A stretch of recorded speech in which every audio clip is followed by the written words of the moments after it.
Hello tout le monde, j'espère que vous allez bien. Je fais cette petite vidéo pour vous parler de la fête de la musique. En fait, ça fait des semaines que j'ai envie de vous en parler et c'était tellement une journée solide et tellement riche pour moi le 21 juin que je n'arrive pas à trouver le bon angle pour vous raconter tout ce qui s'est passé. Alors je pense que ce que je vais faire, je vais vous partager des petits morceaux comme ça de temps en temps. Et si je sens que le sujet de la fête de la musique vous intéresse, mais plus largement celui de l'organisation et, le- et de la création de rendez-vous musicaux, si je sens que ça vous intéresse, eh bien je rajouterai au fur et à mesure des infos. Mais en fait, il y a tellement de choses à raconter sur cette journée que il faut bien commencer quelque part. Alors déjà, si vous avez l'habitude de regarder des vidéos avec beaucoup de montage, où les choses vont vite, où il y a plein d'infos, tout ça, ça va pas être le cas de cette vidéo. Voilà, moi j'ai vraiment envie de faire les choses à mon rythme.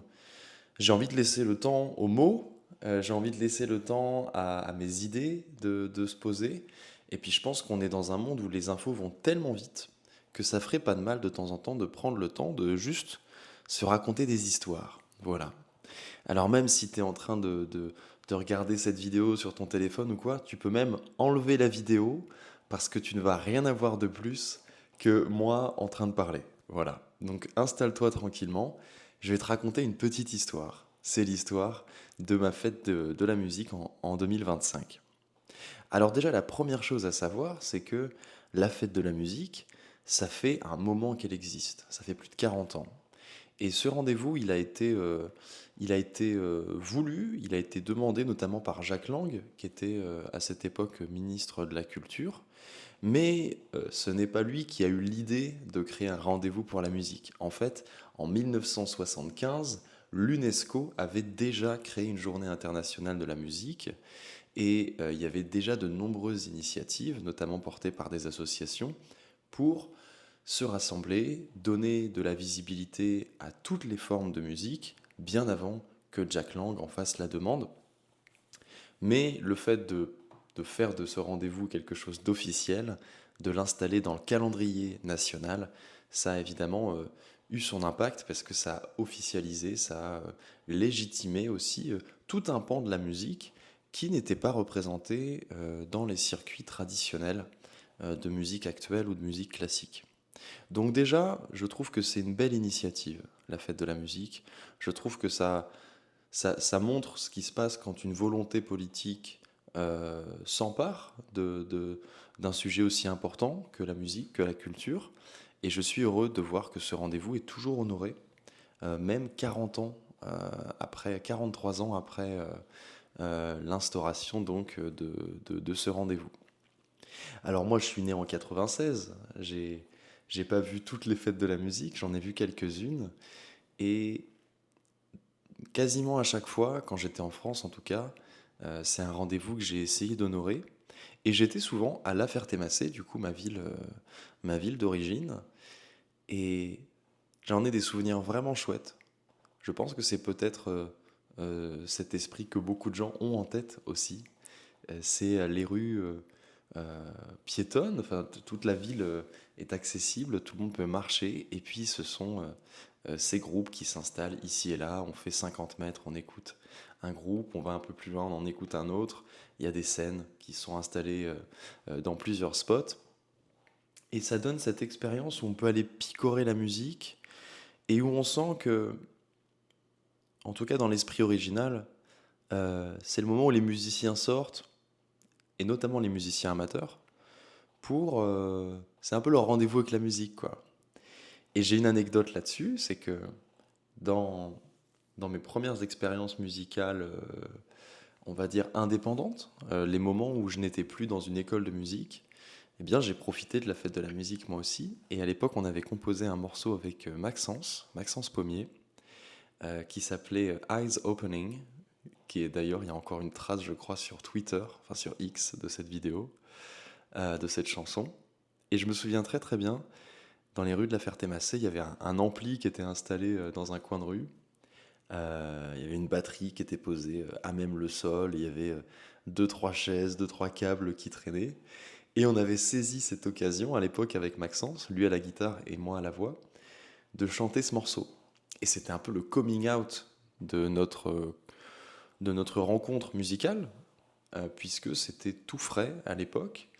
Et les années successives, les années suivantes, on a continué de faire du 21 juin un rendez-vous musical. On était pas mal euh, accueillis par le Carré d'As aussi à la Ferté-Massé. Un grand bisou à Fifi, s'il voit cette vidéo, parce qu'il a permis... bah oui, il nous a accueillis en fait. Et la musique, elle a toujours besoin d'un espace euh, pour s'exprimer dans un monde où les gens sont occupés à faire ce qu'ils ont à faire. Oser être dans la musique, c'est un vrai pas en avant. Et le fait qu'il y ait une journée entière pour ça, c'est génial. Mais j'aurais même tendance à dire, tous les jours, ce serait encore mieux. Et on aura sûrement l'occasion d'en reparler. Mais voilà, pour moi, la fête de la musique, c'est ce rendez-vous où on ose, où les musiciens osent, où même ceux qui ne sont pas vraiment musiciens peuvent s'autoriser à l'être un petit peu plus. Il y a cette question de la légitimité aussi, entre les musiciens amateurs et les musiciens professionnels, qui est un peu mise à plat le jour de la fête de la musique. Chacun se sent invité à le faire. Et donc c'est dans cet esprit qu'on a abordé la fête de la musique cette année, cette fois-ci plus seulement en tant que musicien, mais aussi j'ai eu envie de, de créer une nouvelle initiative, ou en tout cas de faire ma part pour créer de la place, pour créer de l'espace pour d'autres personnes qui aimeraient chanter. Et donc, alors le 21 juin, j'avais prévu de jouer. J'avais peut-être pas prévu de jouer autant, parce qu'en réalité, on a eu 3 rendez-vous le 21 juin, et même 4, puisque la veille, le 20 juin, j'avais déjà joué à côté du lac de Rabodange. Euh, donc voilà, le 20 juin, 21 juin, c'était clair dans ma tête que ça allait être dédié à la musique, et ça n'a pas loupé. Alors je vais te raconter un petit peu le programme du coup de ce qui s'est passé à ce moment. Euh, Déjà, on a joué à Falaise. On a joué à Falaise, c'est une ville que j'occupe beaucoup plus maintenant pour des raisons personnelles, et c'est une ville que j'apprends à découvrir. Et il s'avère que le samedi 21 juin, il y avait le marché et la fête de la musique. Donc c'était une occasion idéale pour installer un petit concert, et on l'a fait à l'Arbre Maltais. Alors l'Arbre Maltais, c'est une cave à bière qui est tenue par deux gars super sympas. Et on avait déjà fait un ou deux concerts chez eux. Et le deal, c'était, voilà, posez-vous devant le bar et puis on fera de la musique. Donc, euh, si ça t'intéresse, je mettrai sûrement en ligne des vidéos qui montrent ce qu'on a fait à ce moment-là. Et je pense qu'il y a quelque chose de fondamentalement inspirant dans ce qui s'est passé ce matin-là, parce qu'on a été assez minimaliste en termes d'installation. On avait juste une petite enceinte, la guitare, le micro et le caron de Joël. Il avait aussi pris son djembé. Mais tout tient dans le coffre d'une bagnole, quoi. C'est vraiment très très léger en installation. Mon enceinte, elle fait la taille d'un pack de cristallines. Même les petites bouteilles, hein, les petites cristallines. Donc tu peux mettre ça dans ton sac à dos. Elle est sur batterie. Et voilà, en 5 minutes, on avait installé notre concert. Ça, c'est la première étape. On a joué pendant à peu près 1 heure. Et ce qui m'a marqué à ce moment-là, c'est que le simple fait d'être là et de jouer, ça crée de la joie. On sent, comme on est sur le marché, que les gens qui sont installés avec leur stand, ils sont contents de voir des musiciens, ils sont contents que la musique s'installe à côté d'eux. Et c'est quand la musique commence que tu te rends compte à quel point c'était silencieux avant. Et je constate de plus en plus cet effet que fait la musique quand on commence à jouer. Nous, on fait ça depuis des années, c'est notre quotidien, mais pour les personnes qui ne sont pas musiciennes ou qui ne pratiquent pas régulièrement, ça reste rare de voir des musiciens, surtout quand on n'a pas accès forcément à la culture, qu'on ne peut pas se payer des concerts chaque semaine. Le fait d'aller dans la rue, le fait d'aller dans des lieux qui ne sont pas désignés comme des lieux de musique et d'apporter la musique malgré tout, c'est un vrai pas en avant, je trouve, pour que la musique reste quelque chose d'accessible. Et ça fait partie notamment des raisons pour lesquelles j'ai choisi d'investir dans du matériel léger et d'avoir de la musique qui me suffise, qui me plaise, même si elle est simple. Je trouve qu'il y a parfois une tendance dans la musique à vouloir en faire beaucoup, à être euh, dans la surenchère technique, parfois dans la surenchère de style, alors que dans le fond, la racine de la musique, la racine de la composition, tient en quelques notes, en quelques accords, en quelques intentions. Et donc voilà, on s'est installé, on a fait notre concert pendant 1 heure. Et ça, c'est vraiment la partie légère. J'ai envie de dire, ça, c'est l'apéritif de notre journée. Parce qu'après, on avait un très très gros morceau. Et ça, j'avais vraiment envie d'en parler parce que c'est une grande fierté. Cette année, j'ai décidé que j'allais faire plus que jouer de la musique. J'ai décidé que j'allais amener la musique dans de nouveaux endroits et que j'allais aussi la partager au maximum. Je suis professeur de musique, donc j'ai des élèves, je travaille avec des musiciens, donc j'ai des collègues, mais je sais qu'il y a plein de gens qui aiment la musique, qui chantent dans leur coin, qui jouent dans leur coin, mais qui n'ont pas forcément d'accès à la scène. Et c'est ça que j'avais envie de faire cette année, c'est de créer des nouvelles scènes, créer des nouveaux espaces de création, et puis des nouveaux espaces de découverte aussi de l'instrument. Parce qu'encore une fois, on peut avoir une basse dans son salon, d'ailleurs coucou Christophe qui m'a prêté cette basse acoustique, mais pour le commun des mortels, pour les gens qui ne sont pas habitués à jouer, l'instrument de musique n'est pas dans leur vie. Il n'y a pas d'instrument. Ou alors quand il y en a un, les cordes sont cassées. Donc c'est encore balbutiant le fait de vivre des habitudes musicales, le fait d'avoir des instruments à la maison. C'est des choses qui sont encore rares en fait. Et donc ce qu'on voulait, et ça on l'a monté avec l'association Arborescence, on l'a fait à La Ferté-Macé, on voulait mettre des instruments dans les mains des gens. Et donc on a rassemblé un instrumentarium, hein, un ensemble d'instruments, des percussions, des instruments à cordes, un clavier, mais aussi des instruments traditionnels comme la kora, ou un peu plus modernes et innovants comme le ravast, qui est une déclinaison du handpan. Et pendant toute l'après-midi, de 15h à 17h, toutes les personnes qui passaient par le parc Marcel-Pierre, là où on s'était installé, on a pris un parc, on a pris un jardin en bordure de centre-ville, dans une rue relativement passante, et on a installé une école de musique en extérieur. Voilà. On voulait faire de l'initiation aux instruments, et pendant 2 heures, il y a des parents qui ont pu venir s'essayer aux instruments, il y a des enfants. Il y a notamment un moment où Joël faisait essayer la batterie à un enfant, mais tout jeune, quoi, 5 6 ans, même peut-être même plus jeune. Et il prenait les baguettes et y allait, quoi. Et c'était un super beau moment, parce que ça nous a rappelé, je pense à tous, que, mais bien sûr, la musique, elle est en chacun. Le rythme, il est en chacun. L'envie de mettre de l'énergie dans la musique, elle est en chacun. Il faut juste aller la réveiller, il faut aller la chercher. Et puis, dans notre approche, on ne voulait pas que ce soit académique, on voulait vraiment que ce soit un moment d'expérimentation. Et pendant 2 heures, c'est vraiment ce qui s'est passé. Et puis, alors, il faut quand même un petit peu mettre de contexte sur ce qui s'est passé dans ce parc. Parce qu'on est parti de rien, entre guillemets, juste d'un espace vide. Et c'était important pour moi de marquer le coup. Parce que des espaces vides, il y en a plein, et il y a plein d'espaces qui méritent de devenir des lieux de musique, des lieux de culture, des lieux d'expression. Et ce jardin en fait partie, parce que c'était le jardin d'un sculpteur. Donc pour l'occasion, j'avais vu les choses un peu en grand. J'avais trouvé un sonorisateur amateur qui s'appelle Guillaume. Dédicace à toi Guillaume si tu m'entends.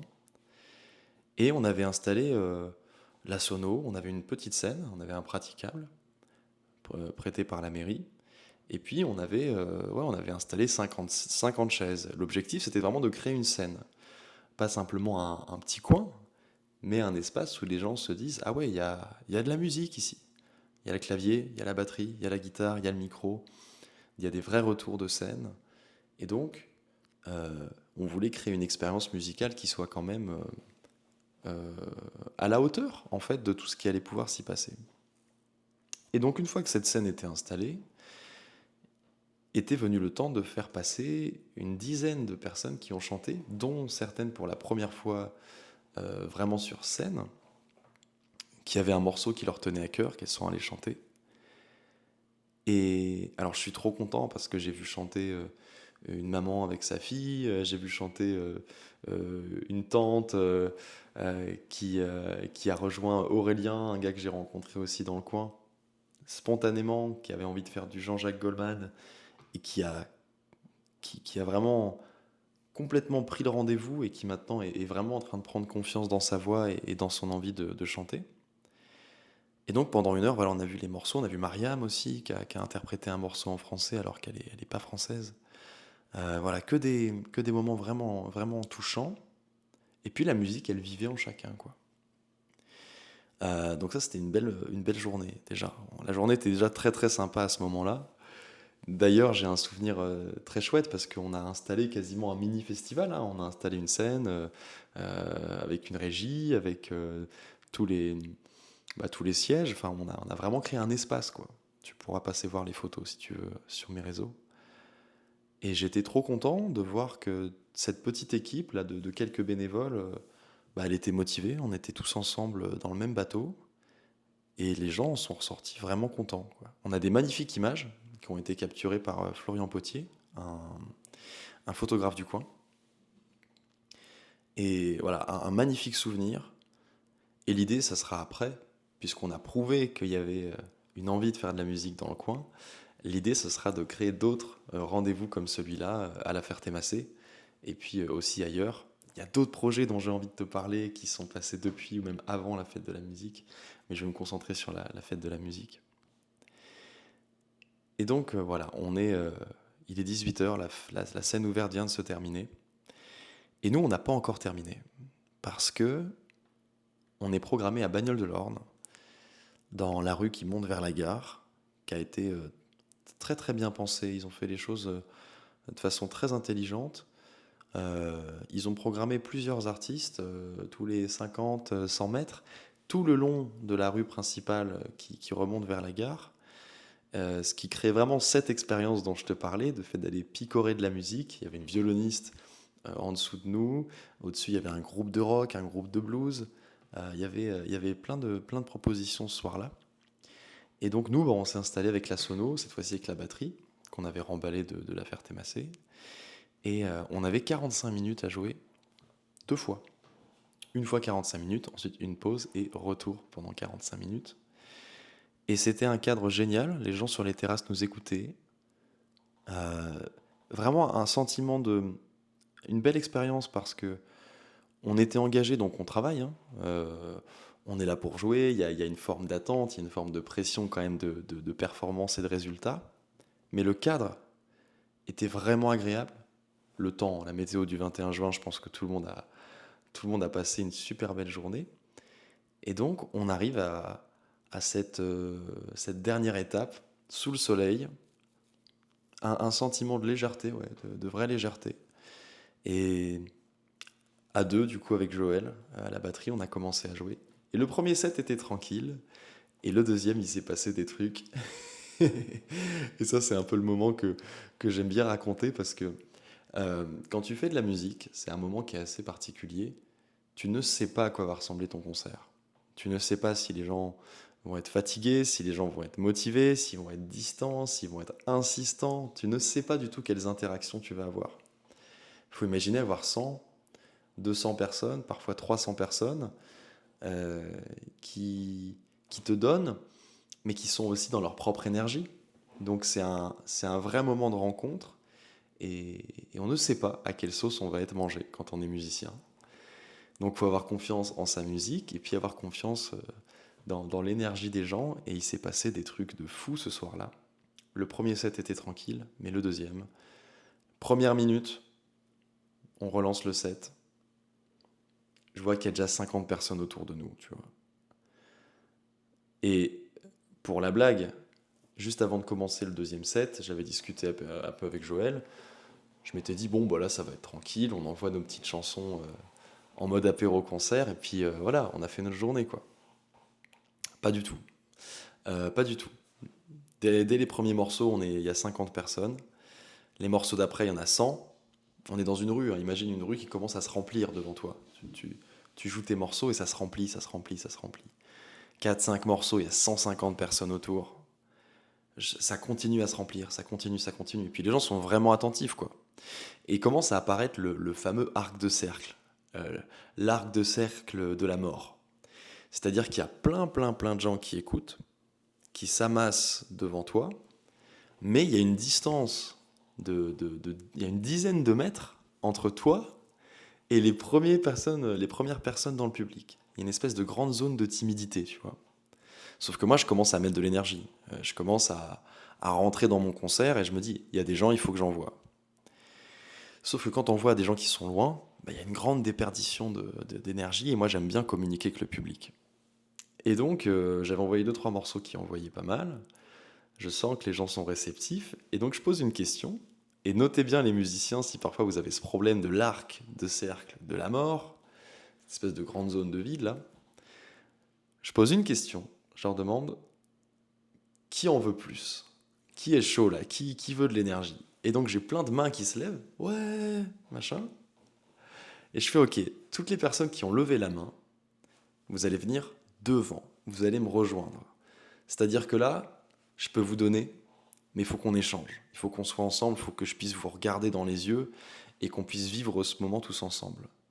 Et là, au début, c'était un peu timide, mais j'ai un mouvement de personnes qui arrivent et en l'espace de 30 secondes, ce grand vide qui peut mettre la boule au ventre, hein, parce que quand t'es seul dans ta musique, t'es vraiment seul, le grand vide se comble. Et paf, les gens sont là, les gens sont devant, je sens qu'ils ont envie.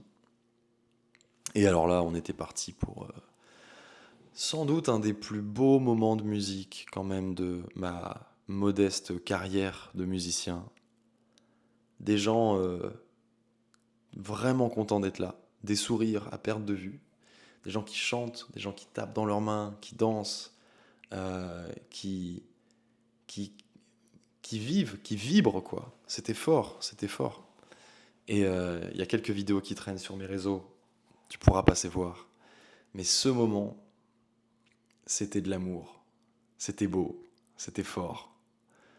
Euh, un vrai moment de partage et de communion. D'ailleurs, j'ai chanté l'Alléluia de la version de Jeff Buckley, mais c'était important pour moi, après avoir envoyé quelques morceaux assez péchus, de chanter avec tout le monde.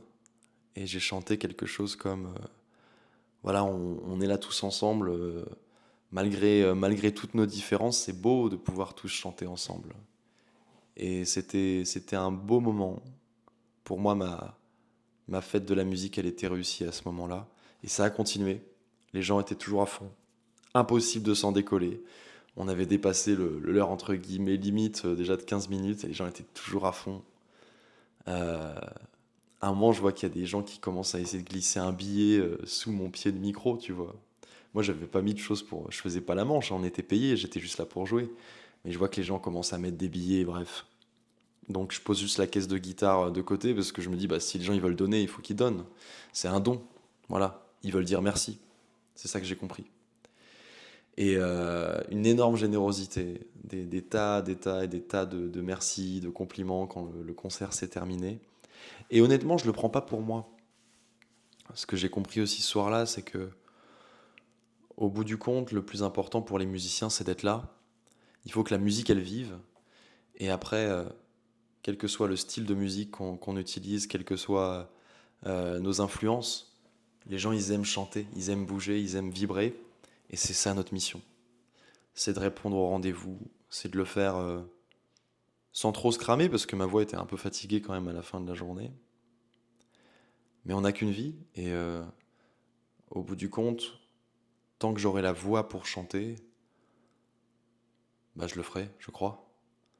Tant que j'aurai l'énergie d'installer une sono pour que d'autres puissent chanter, je le ferai.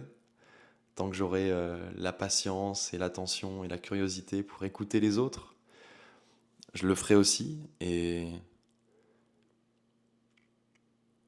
voilà, c'est ce que je tire en fait de cette expérience de la fête de la musique. C'est que pendant une journée par an, c'est facile.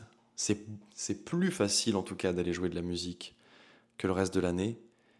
Et vraiment, il y a pas de raison de ne pas prendre cet appel, de ne pas prendre ce rendez-vous. En 2026, si tout va bien, et que la fête de la musique euh, se produit comme tous les ans depuis une quarantaine d'années, prenez cette invitation. Et puis même si vous avez des doutes sur voilà, comment choisir l'endroit où vous allez jouer, comment préparer son concert si vous voulez en faire un, ou juste comment jouer, comment chanter, j'ai très envie qu'en 2026, bah, cette énergie, je puisse la partager à encore plus de gens. S'il y a des associations qui veulent proposer ce genre d'opportunité, mais vous savez pas comment, surtout venez m'en parler parce que organiser un concert, c'est pas le plus compliqué. Le plus compliqué, c'est de se convaincre qu'on a sa place dans ce monde, dans le monde de la musique. Donc voilà, c'était le sens de ce partage. J'espère que ce petit témoignage vous aura plu. Un grand merci à Joël de m'avoir suivi dans cette aventure. Un grand merci à l'association Arborescence qui m'a fait confiance, qui m'a donné carte blanche pour ce rendez-vous. Merci à tous les bénévoles, merci à Guillaume, merci à Pascal, merci à Isabelle, Mariam. J'ai surtout oublié des gens. Merci à Pablo d'avoir révélé son morceau sous mes yeux. Morceau que je l'ai aidé à inventer parce que c'est moi qui lui ai donné quelques astuces pour écrire des chansons. Mais voilà, la musique c'est beau et tout le monde a sa place dans la musique. Merci à Aurélien, merci à Donovan et Adrien de l'Arbre Maltais, merci à la ville de La Ferté-Macé aussi pour leur confiance. Et j'espère sincèrement que l'année prochaine, on aura encore une belle fête de la musique. Et puis d'ici là, on a encore plein d'occasions pour partager la musique. Moi, j'ai envie de vous accompagner pour prendre confiance dans votre instrument, dans votre voix, dans votre entourage, arriver à trouver votre place de musicien dans le monde. Et voilà, c'était le sens de ce partage.